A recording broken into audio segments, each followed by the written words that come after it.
Let's talk about populism in India. When you hear that phrase, what's the first thing that comes to mind?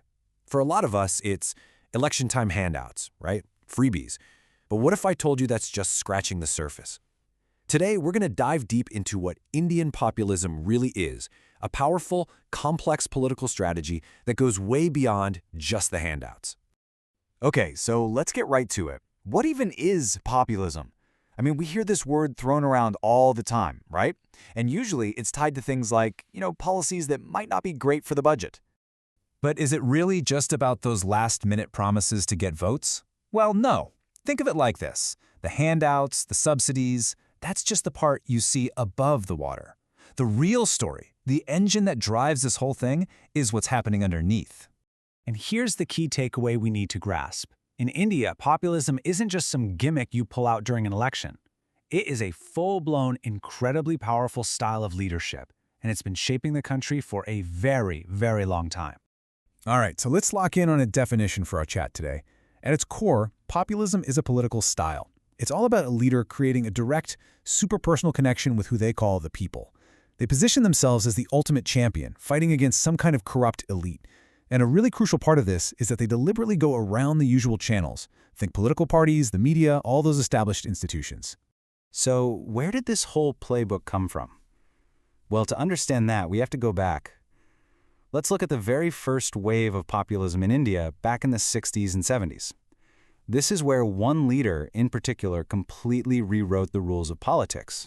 And check this out. This classic slogan from Indira Gandhi, it's Populism 101. Her opponents were saying, Indira Hatao, get rid of Indira. But look at how she flips it. She says, Garibi Hatao, let's get rid of poverty. See what she did there? It's not about her party's platform. It's personal. It's her, Indira, positioning herself as the one and only person who can protect the poor. That's that direct, personal bond we were just talking about. But here's what's so interesting. Even in its early days, populism wasn't just one thing. Let's look at this comparison. For Indira Gandhi, the people meant the rural poor. The elite she was fighting, the old party bosses, the vested interests. But then you have someone like Charan Singh around the same time. For him, the people were the farmers, the peasantry. And his enemy, the big city industrial establishment. So you've got two completely different groups, two different enemies, but it's the exact same playbook. Okay, so fast forward a bit. A second and incredibly powerful type of populism starts to take shape. And this one? Well, it changes the entire definition of who the people are. We're talking about the rise of ethno-nationalist populism, or Hindutva populism, with Narendra Modi as its most well-known face. Now the whole equation just gets turned on its head. The people aren't an economic group anymore, like the poor or farmers. Now they're defined by their religious identity, the Hindu majority. And the elite, it's not about money or party power anymore. It's a cultural elite, what gets called a pseudo-secular establishment that's accused of, favoring minorities. And the way this new populism connected with people was also totally different, super innovative. It was all about building this powerful personal brand for the leader, using technology in brand new ways to talk directly to people, cutting out the middleman, the traditional media. And this is key, it was about keeping everyone politically engaged all the time, not just when it's time to vote. And you can see this in some really wild examples. I mean, we're talking about using 3D holograms so a leader could basically be at multiple rallies at the same time. Or building a personal brand that's so strong that even what he wore, the Modi kurta, became a huge fashion trend. The goal was to make the leaders seem like they were everywhere, all at once, and totally relatable. But, this style of mobilization didn't happen in a vacuum. It often came alongside a lot of social tension. If you look at this chart, it shows the number of communal riots and deaths over the years.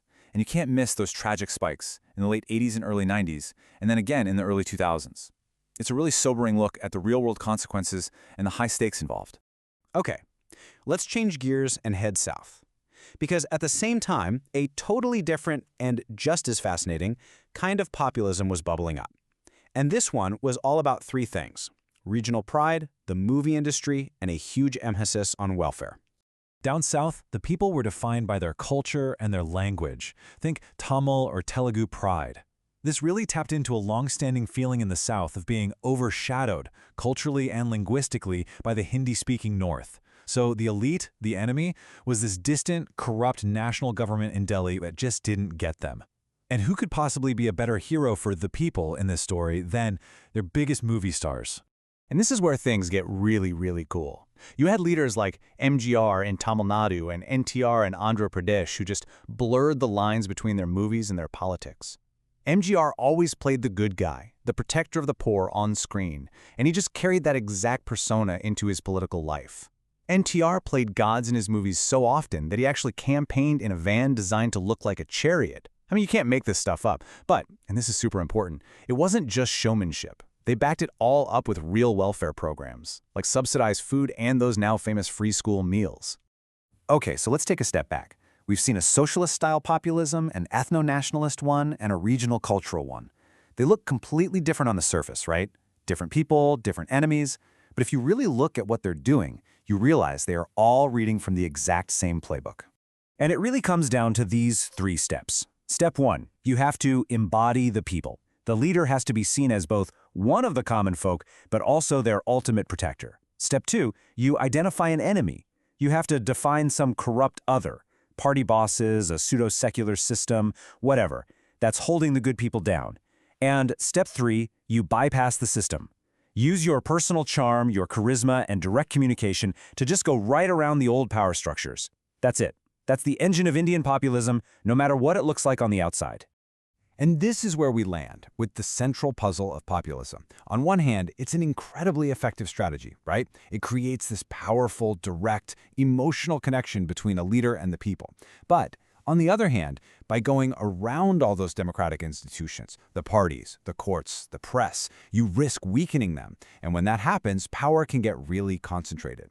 So it leaves us with a huge question, one that's worth thinking about. What is the real cost of this direct connection? What's the cost to democracy itself?